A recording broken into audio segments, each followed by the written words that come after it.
if you are planning to try out the StormClaw Werewolf, in this video I'm going to explain to you how to actually play this build, and I'm going to go through all of the gear and exactly what to do in the rotation. Let's dive in. Hello everybody, my name is BearCozy, and today we're talking about the StormClaw Druid. Now, StormClaw Druid is a full-time werewolf build. This is not my creation. I want to let you know right off the bat, this was made by Screamheart. That is how I found it. That is where I found it. And this is actually on d4builds.gg. I will have a link down below in the description down below. So why this works really well is this build is all basic skills. This is all basic skills, and it's all claw. And as you can see, it's 14 out of 5 ranks, and we can push it a little bit higher if I had slightly better gear. Right now I'm still leveling. I am level 76. I am still leveling, and this build does not require any resources. So while we are running through this dungeon, as you can see, I am running tier 30 dungeon right now. Nightmare dungeon, T30. Monsters are level 84, and I am level 76. So that is quite a huge difference, right? 8 level difference, and I'm running it pretty quick. We're doing a ton of damage, and it's all basic skill thanks to claw. Now, what makes this build good? Now, the reason why this build does work so well is it's all claw, and primarily because of the Staff of Crone. Claw is now a storm skill, also casts a storm strike at 147 up to 150% normal damage. So this actually works really well. This unique is required for this build, but it does drop fairly frequent. This is actually my second unique Staff of Crone. The first one I got was level 64, as you can see there. I did upgrade it because I started trying this build out at level 70, and it got me to about level 73, 74, 75, somewhere around there. And I did upgrade it all the way to 5 out of 5 ranks because it works out well. Now, to make this build work, what we're going to do is let's go down from the top. On the helmet, we are going to have a barrier. You need a barrier. You need a strong barrier. As you can see, mine rolled somewhere in the middle. If I got something higher up on the higher end with higher damage absorption, stronger barrier, that would be even better. Since we are using only the basic attacks in this build and no core attacks, we are using for increased attack speed with basic skills. So barrier and increased attack speed if we can. Life on kill will also help. All right, the next, moving down, of course, I am using Mad Wolf's Glee because that dropped. I've gotten about 3 or 4 of these already, which is really strange. I'd like something else, not the same one.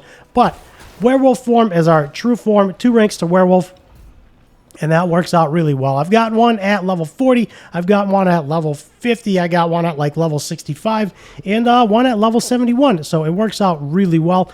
Moving on to gloves, we got 30% critical strike damage with werewolf skills, which claw is a werewolf skill. Storm skill reduction, which is very good, and then lucky hit, I believe, is a very high must for this. Now, I wouldn't say 100%, but it will give you so much sustainability, and it will give you so much sustain because we are attacking really fast. We are healing all the time. Now, as you can see, I re-rolled one of the aspects as well, where I re-rolled one of the stats to attack speed. That helps us as well. Looking at our aspect here, this one is actually right out of the dungeon. You can get everything out of the dungeon with the exception of the Staff of Crone. We're going to get there in a second. When dealing lightning, it has a chance to overload the target for 3 seconds and causing any direct lightning damage to pulse to additional enemies. So that's fairly straightforward. The pants are very straightforward as well, just armor. This one is one of the best classes because we are attacking super fast with claw because we have so much attack speed. We are stacking armor all the way to full. So if you want to try to roll yourself 0.75 instead of 0.5 armor, that will help you as well. Give you a lot more survivability.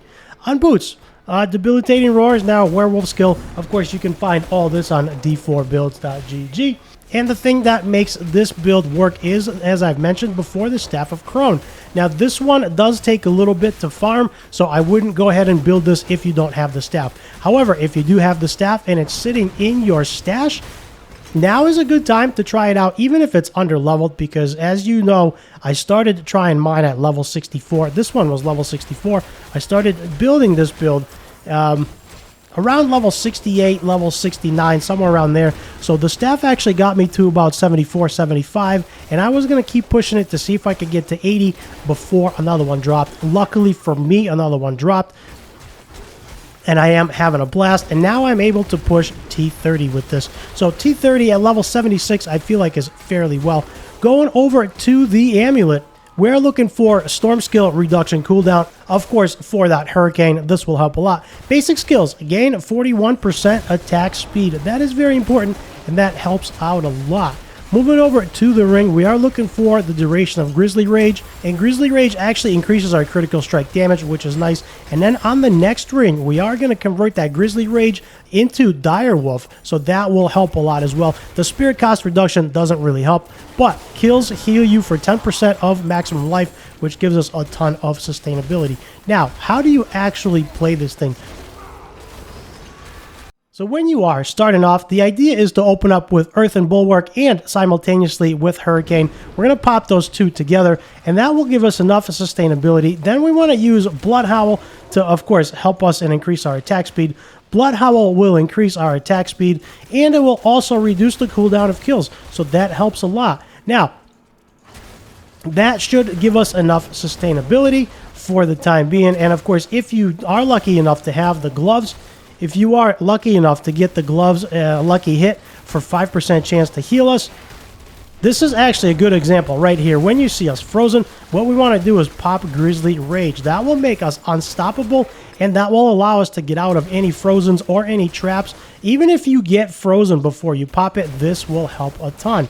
Now, the next thing that we want to do is when we come across a really strong monster, like an elite, we want to go ahead and use the ultimate on our Grizzly Rage, and we want to bite them and spread the infection. The rabies spread will actually spread very, very quickly, which will allow us to not only deal 45% increased damage thanks to our legendary node, but it will also allow us to take less damage from poison enemies.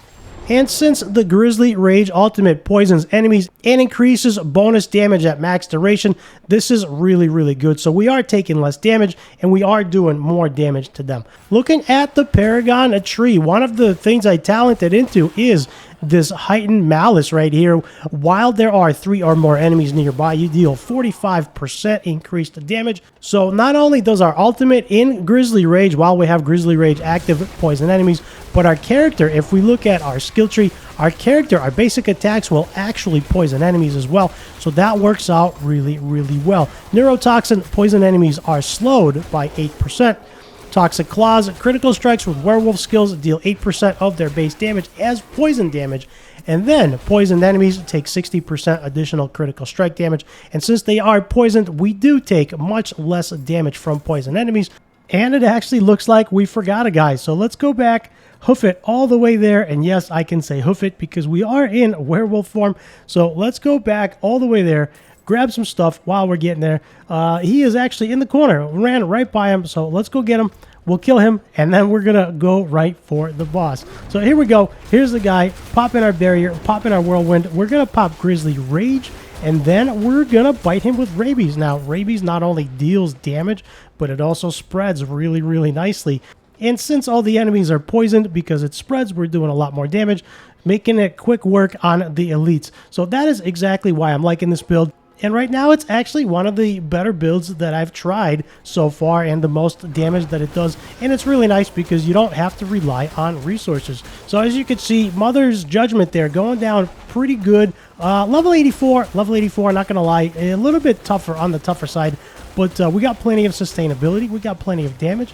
As long as I don't try to tank everything like I normally do. Sometimes I stand there and tank all of the damage. But as you can see, we're doing pretty good damage. And then, of course, when we do go Grizzly Rage and we pop rabies, the life starts to go down. So we are making really good progress as we are leveling. So there it is. I hope you've enjoyed this video. I hope this has been helpful. If you are trying to play this build, go ahead and try it out. Hopefully this has been helpful. Do me a huge favor. Hit the like and the subscribe. Leave me a nice comment. And for more BearCozy videos, check out the top right.